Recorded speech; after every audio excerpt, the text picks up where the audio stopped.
and welcome to the Secrets of Organ Playing podcast. I'm your host, Vidas Pinkevičius.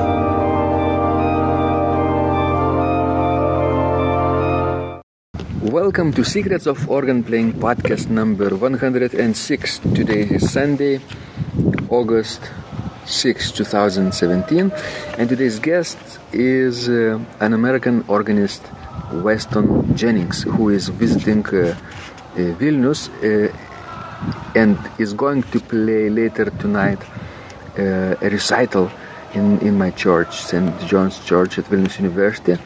When we are recording, it's not August, but it's July the 1st, so it will go live on August 6th. So we'll be chatting about the things that we both love and enjoy, which is obviously organ playing. I will be very interested to know about things, what you're working on, things you experienced so far in your organist career, things you find challenging, and I'm sure we'll have plenty of things to talk after that too. Thank you so much, Weston. You're very generous. My pleasure. Great to be here. Wonderful. How do you like Vilnius so far? It's lovely. It's really wonderful to be back. As you know, my first encounter with Vilnius was on a trip with Yale University. The organists, well, not only the organists, but the entire Institute of Sacred Music had a study trip to the Baltic countries, and we went to a lot of places, and Vilnius was one of them, and it's just great to be back. And as we walked up the tower this afternoon, it was great memories to when we pointed out the different churches, which ones we'd seen and been to, and which parts of town we'd traveled. So it's great to be back. I'm so glad you contacted me about the opportunity to play here, because yes, we met like 1 year ago, and entire 30 or 20 people were traveling together with you, but only you were you took initiative and actually gave your card to us, Osha and me, and I thought this organist is already planning something for the future, and this is great.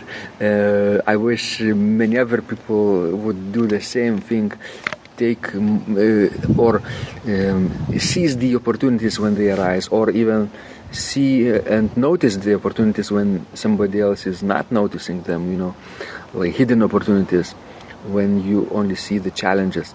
So talking about the organ, let's start with this question, which is very interesting. How did you first fall in love with the organ? Do you remember those early days? Yes, I remember it exactly, really. And this is because in about 1 month, it'll have been 10 years from that first time when I played the organ. It all happened without really any planning. I didn't know the organ before for instance, when I was younger, the church where my family went, didn't have an organ. And from the age of about 5, I played the piano.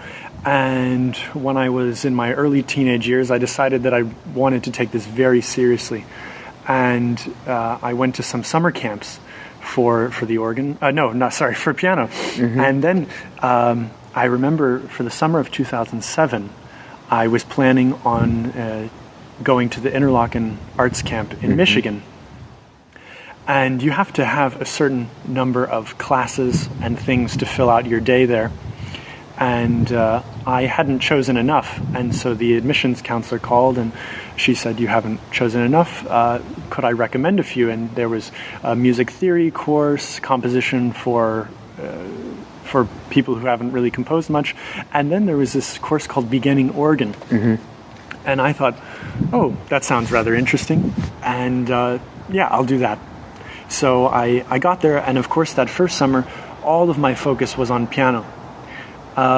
But on the side was this organ course, and I remember in the first week, the first day even, the professor, the instructor, Thomas Barra, he asked each one of us to go up to the instrument and with one of our piano pieces and play a little bit. And I remember taking the gigue of the Sixth French Suite by Bach, and it was very strange because the sound wasn't immediate. There was a slight delay, and the keys were a little different, and so that began a 6-week program. And during that time, he had guest artists, and some of whom were not much older than I was at the time. And I remember one person he was probably about 20 years old. He played this piece. Now I know it. It's a prelude by William Bolcom, and it has pedal glissandi. It's very showy. Gospel prelude? One of the gospel preludes. Wonderful. And I just suddenly this whole world of this new instrument opened to me. And I was hooked. So came back the next summer and eventually spent my final year of high school there at the academy. So it really all came from that one summer.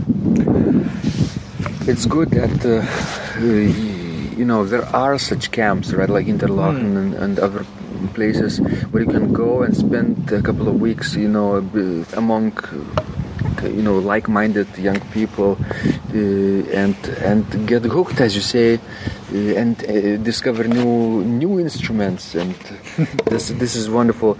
Do you remember what kind of organ was there? It's a 50 rank Reuter.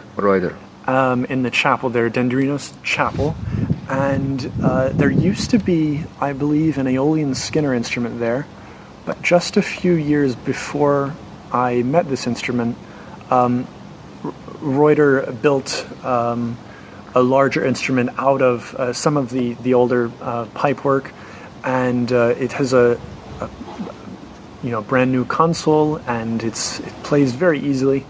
Of course, at the time I had nothing to compare it with, so that was the organ for me, was that instrument, and since then I've played a number of Reuter's other instruments, and they're all really lovely. There's a particularly fine one in Alexandria, Louisiana, the Catholic Cathedral, and it's the space is not too big, not too small. I think it seats around maybe 250, and it's, as organ venues go, it's a little bit more intimate than say a grand cathedral that seats thousands, but it's very difficult to talk to them.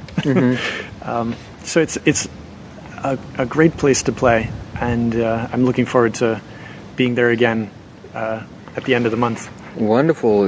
And you also, just a month ago, played at St. Paul's Cathedral here in London, and that's a fabulous place, right? It is. What was your experience on that instrument? It's, it's half of the instrument, but it's also half the space. When you have such a grand space like that, and the architecture and the building help the music so much, and it's such a wonderful combination between this amazing instrument and this equally amazing space. And it's rare when you have that combination. Sometimes it's one, sometimes it's the other, but rarely is it both in such high quality.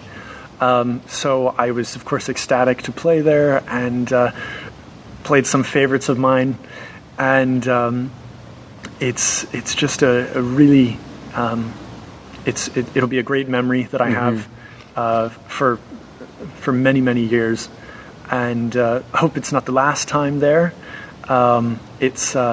There's so much great music making going on there, and so it has this building has like 9 seconds of reverberation, right?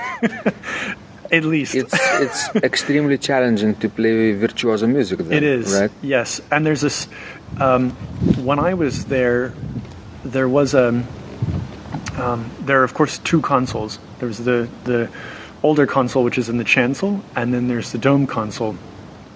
And when I was there to practice, because there was some setup going on for a service the following day, I practiced on the chancel console, but I actually performed on the dome console. And it's a very different experience, but I'm really pleased that I had that, because I think usually it's one or the other, and you don't get to play for several hours on both. The chancel console, I think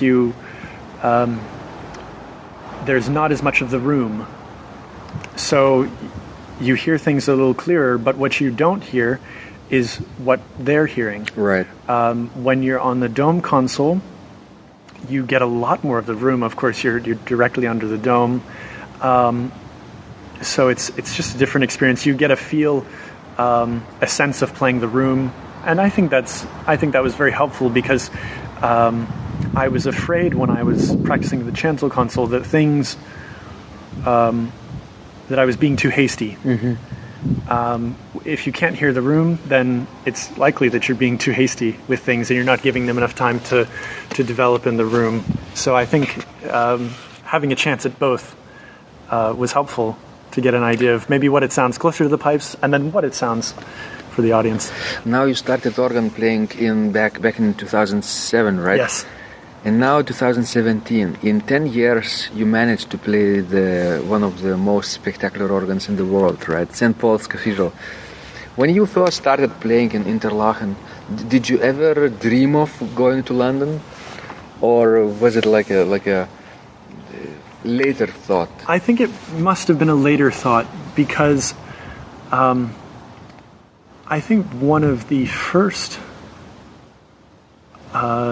instances of a faraway place mentioned early on was Saint-Sulpice in Paris. One of the guest organists in that first summer played a symphony, movement from a symphony by Charles-Marie Widor, and he had a couple of words about the program, and this piece in particular, I remember he mentioned Saint-Sulpice in Paris, and I thought, I've never been. Sounds nice, and if this is the kind of organ music they're writing in Paris, then that's the place to be. So then, I think slowly, I collected CDs and got to know different composers and where they worked and where they performed and all these sort of things. And then suddenly you realize that there are these really special places. Almost places of pilgrimage for organists. And St. Paul's is certainly one of those. Notre Dame in Paris, Saint-Sulpice, Saint-Ouen. These are the places where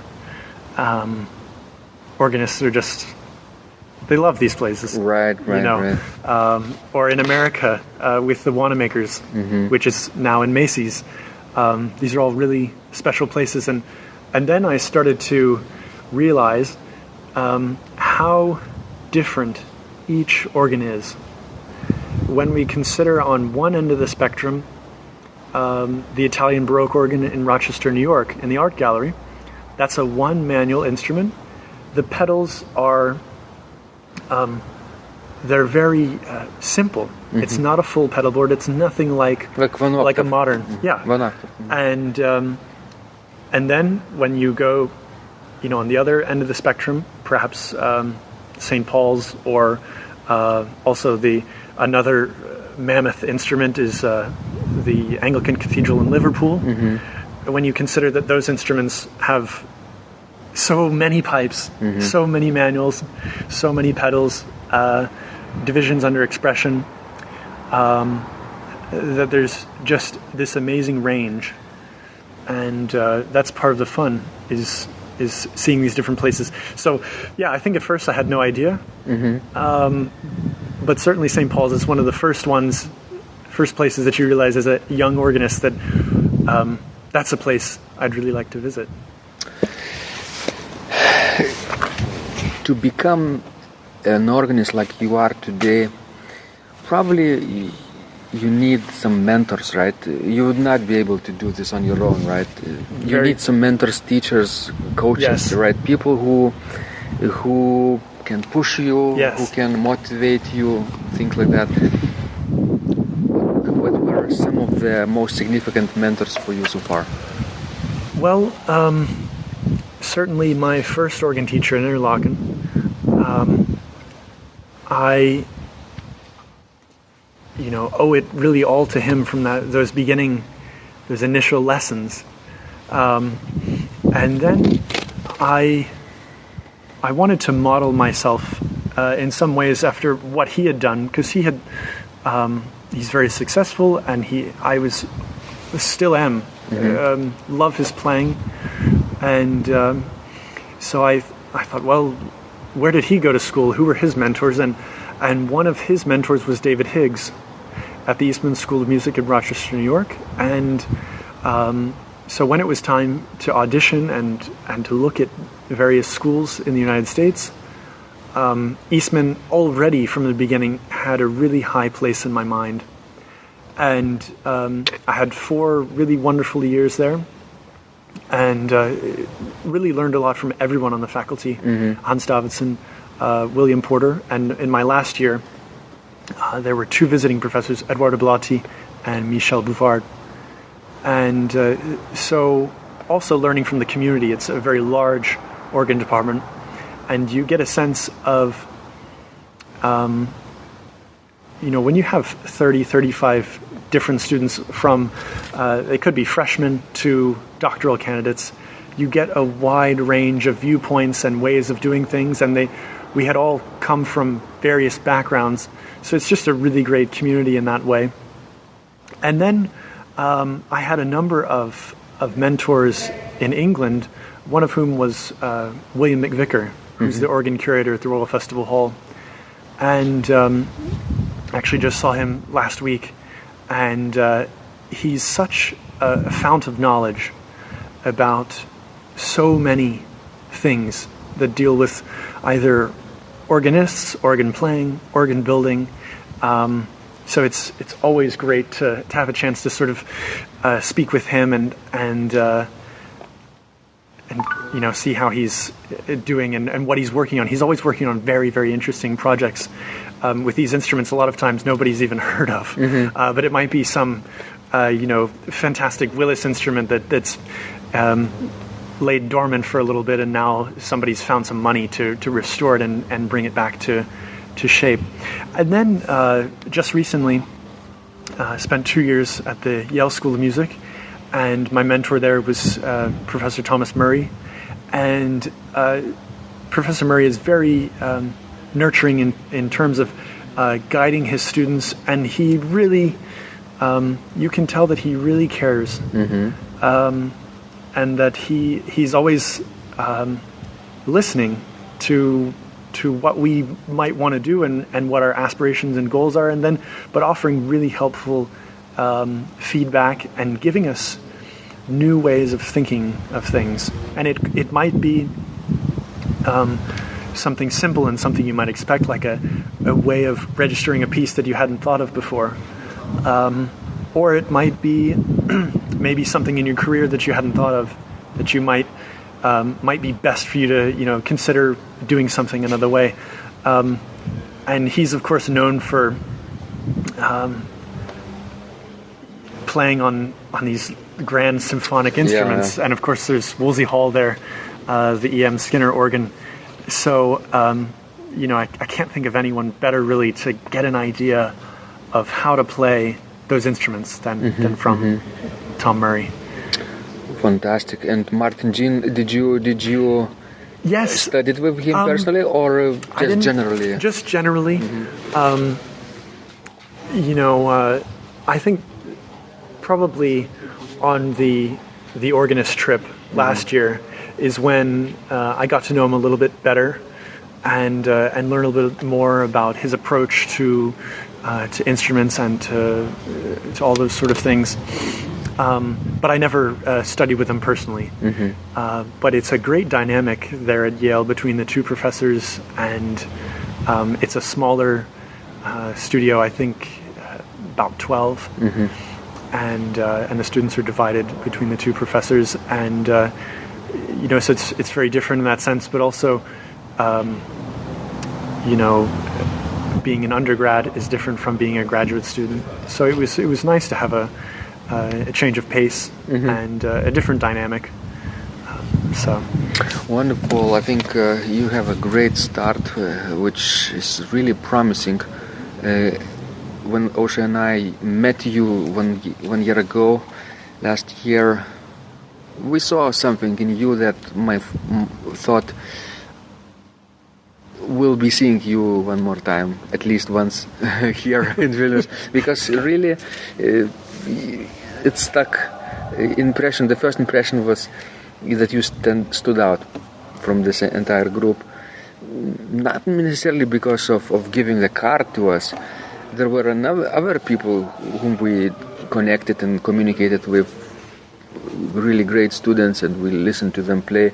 But somehow you had something in like a vision which surpasses this Yale department and going far into the future. So, but it wasn't always easy, right? Organ playing wasn't easy for you. Do you remember those days when you first started, and what was the most challenging for you, think, back then? I distinctly remember having trouble finding the right bench height. Bench height? Yeah. Okay. Because if I wasn't falling into the keys, I felt like I was falling off of the bench. Mm-hmm. And it's just a matter of experimentation and getting comfortable. And I think in the early stages, maybe staying, as I did, at one instrument, mm-hmm.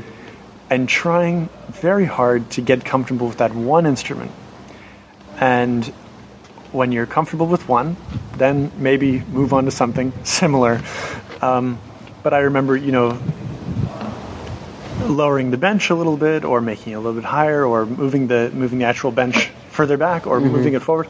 And I think in the end, what was very strange is that I discovered I sit actually very low mm-hmm. on the bench, and I sit fairly close to the organ. I can't explain why that is, but that's what's comfortable, and it always has been. This is comfortable. It's comfortable for me. It doesn't match up with my height, because there are numerous people I've met who are a similar height, and they have a very different approach. I remember playing for one of the studio classes at Eastman, and just before me was a much shorter Asian student, mm-hmm. and she, as you can imagine, yes. sits with a very low bench and sits very close to the organ. And I didn't move the bench at all mm-hmm. after she was done playing. I just sat down and played, which is very strange. Mm-hmm.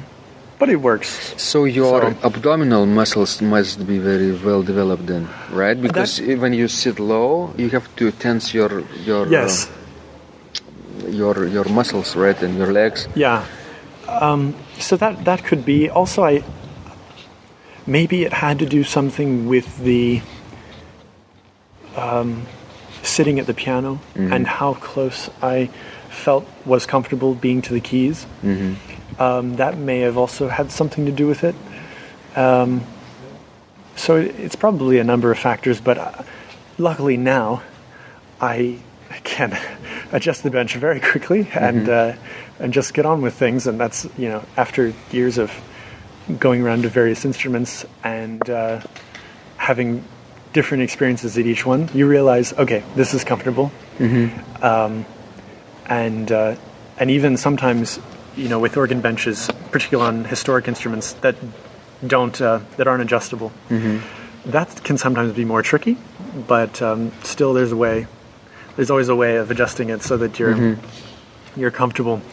And that's one of the things in teaching organ students that's very challenging at first, because they often say, I feel like I'm falling." Mm-hmm. Okay, then this isn't right, or they'll be seated so far back that they just look like they're stretching, 5 feet away from them to reach the keys. So it's always about striking a balance. Mm-hmm. So when you think back about those 10 years, right, when you first started playing the organ, and this year you played one of the most spectacular organs in the world at St. Paul's, what were some of the things you noticed that you had to learn over these 10 years that changed everything and helped you become who you are today? That's a great question. And of course, they will help others too. Yes. Who will listen to this. Well, I think there's also one of the things I think about with regard to that question is I think at some point every organist has to find places in the repertoire, pieces, time periods, and those sort of things to which they particularly relate. And things that you really want to delve deeper into. And that is something, obviously when you're starting out, you need to essentially do a survey of everything. There's so much repertoire. Just to learn the basics. Just to learn the basics and the different approaches of different national styles and time periods. But then when you start to travel a little bit and you come across instruments that the composers themselves played, then it all starts to make sense. When you play Weckmann on a Schnitger instrument, perhaps at Norden in Germany, things start to make much more sense than if you're playing it on an American instrument from the 1950s. That it's a totally different world. So I think if somebody has that opportunity to find out these instruments and really learn more about them, then I think it can help to understand the music. And another thing that I've learned is, particularly when you're traveling and you're playing on new instruments. When I was younger and didn't have as many pieces that I could offer to play someplace, you're inevitably sometimes caught in a situation where you're forcing a piece on an instrument that maybe doesn't want that piece. Because it might be under your fingers for you, but it might not be the right instrument. So I think really paying careful attention to what's unique about the instrument and trying to find something that you play well, but that also will sound really nice on whatever instrument you're playing. And then when you get there, let the instrument tell you what it wants. There are certain instruments I find very interesting. For instance, last week I played a Father Willis instrument at the Reading Town Hall in England. And on that instrument, it's now been restored to its 1880 or so mechanisms.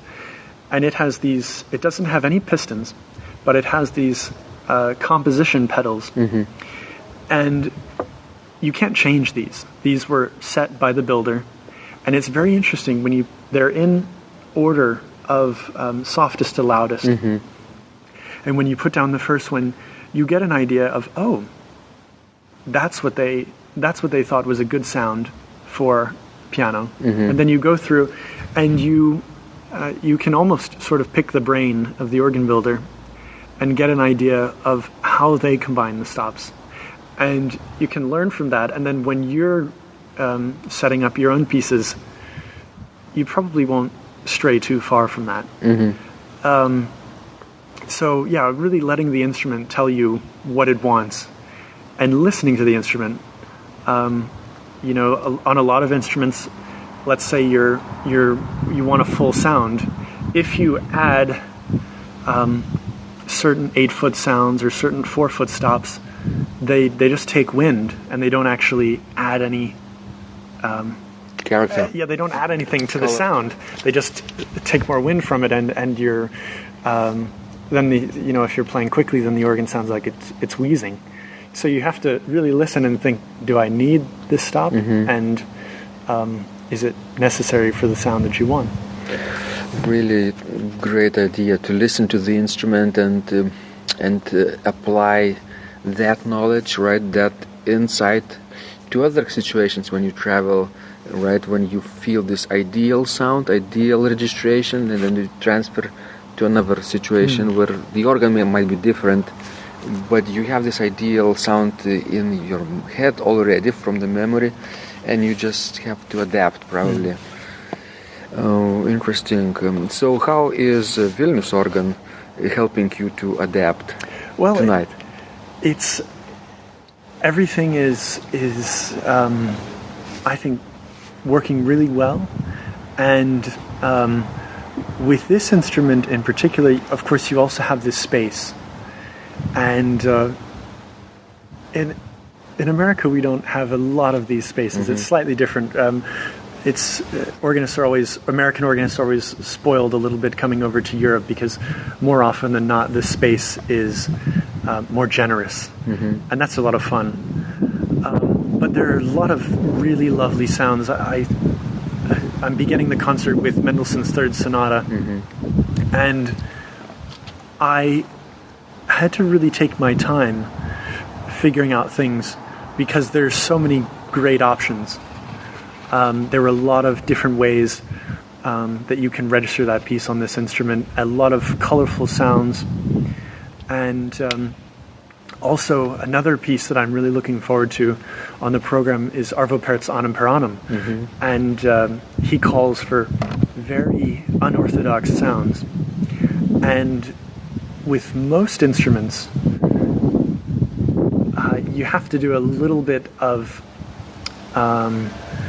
sort of figuring out what's best. Right from the beginning, he calls for 2-foot flutes on all manuals. Well, not all organs have 2-foot flutes on all manuals. So, but what we do have here at St. John's are a lot of lovely 4-foot flutes. There are a lot more 4-foot flutes than there are 2-foot flutes, of course. And all you have to do is move your hand up 1 octave, and you have this most amazing 2-foot flute that, although it doesn't exist on a stop, you have it. And the range is such that it works out perfectly. And then he calls for in the second movement, he calls for the crumhorn, and it sounds great here. It's quite strong crumhorn, I think, but yes, but the space allows for it. And I think it's accompanied by the principal on the first manual, and they work really well together. Sometimes the crumhorn is too little and the principal's too much, and sometimes it could be that the crumhorn is too much and the principal's too little. But here, at least from where I'm sitting, it sounds like it's working really well. And then he goes on, in the middle, there's when he goes from essentially a D minor center to a D major center in the middle of the work, he asks to add mixtures on every manual. Well, again, not all instruments have that, but what I've done here is I've chosen the most important voice and added an extra mixture on that, so we still get the sense of heightened joy that comes with that movement, but without actually pulling on 3 extra mixtures.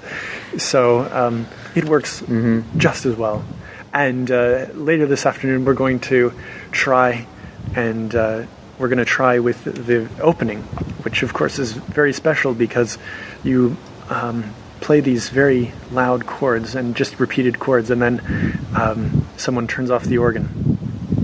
And this could go a number of ways, but I think it's going to work out really well, that it sort of loses its energy gradually and consistently, and achieves the desired effect, I think, that Pärt was looking for.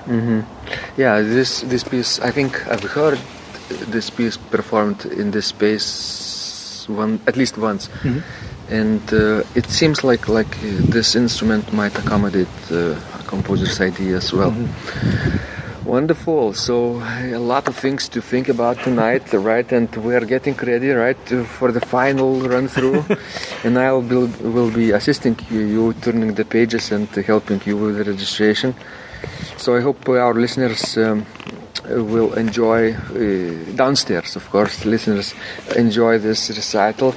And I thought that this mass by Arvo Pärt, like Annum per Annum, might be a fantastic title for the entire program. Yes. Right?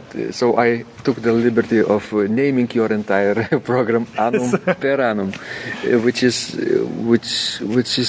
appropriate because it's really in the middle Yes. of the entire program, right? But you will be playing something else too after that.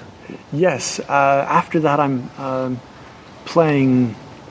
Let's see. We've got Brahms Chorale Prelude. To relax and then Yes, prepare for something else. Right? Yes, and there's also a 20th century work that I play quite often, Soliloquy by David Conte, and that's working really well on this instrument. David Conte in this work calls for a number of solo sounds, solo flutes and a solo principal sound, and it's working really, really well. And then finishing with the work by Johann Sebastian Bach, the great Wedge, Prelude and Fugue. And that's just a great piece to play. It's becoming quite a favorite of mine. I love so many of Bach's organ works. So this is no exception with that. Well, a very interesting ordering of the program, right? You end with the Bach, not start with the Bach. How did you find this idea? A lot of the concerts I have played in the last month, I have started either with Mendelssohn's Third Sonata or John Ireland's Capriccio. They're both very different beginnings. Of course, the Mendelssohn I like at the beginning because it has this great march that he wrote for his sister. And I think it's just a nice way to open. It's very bright. It catches people's attention. And then as soon as we're beyond the march, we're into the fugue and Als tiefer Note, and then the buildup of energy, and then finally returning back to the march. And it's a piece that, if you're playing the entire sonata, you cannot finish the recital with this slowly, because there's the second movement, which is very strange because it's very soft and delicate. You might be able to end a recital with the first movement alone, but you certainly can't end it with both movements. That would be a very strange ending. The reason for the wedge at the end really has to do with the fugue. There's a great buildup of energy in the fugue, and it's very athletic. It's, I would say, very virtuosic.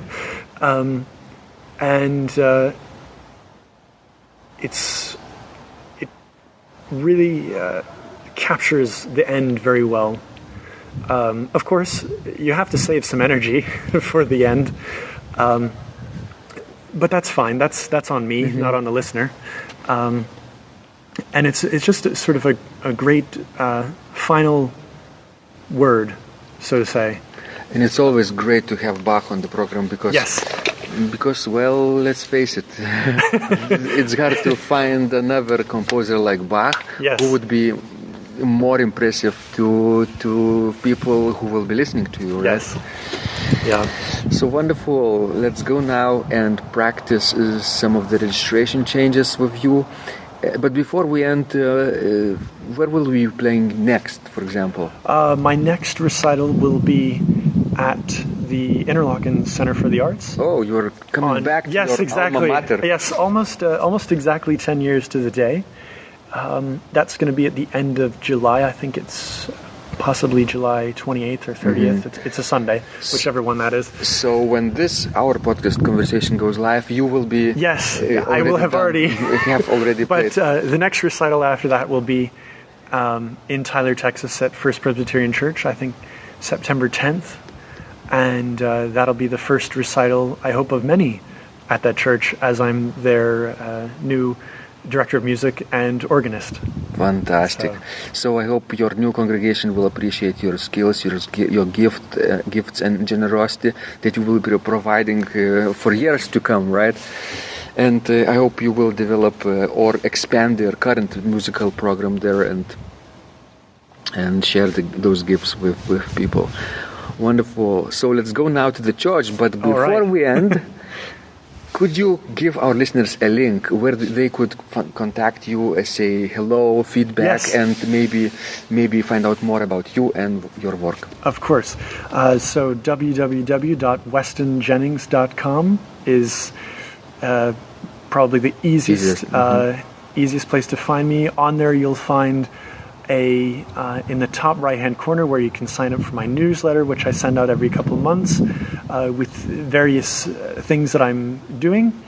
And you can also watch some of my videos, listen to some of my recordings on SoundCloud, and read more about me and where I'm playing next.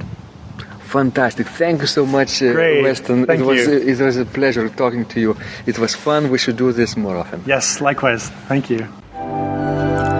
If you liked this conversation, I encourage you to visit my blog Secrets of Organ Playing at organduo.lt, where you will find lots of insights, practical advice, and training for every area of organ playing. You can subscribe to this blog for free to get your daily dose of inspiration and to be the first to know when any of my future podcasts roll out. I hope to help you reach your dreams in organ playing. I'm Vidas Pinkevičius. Thanks for listening, and I'll catch you online really soon.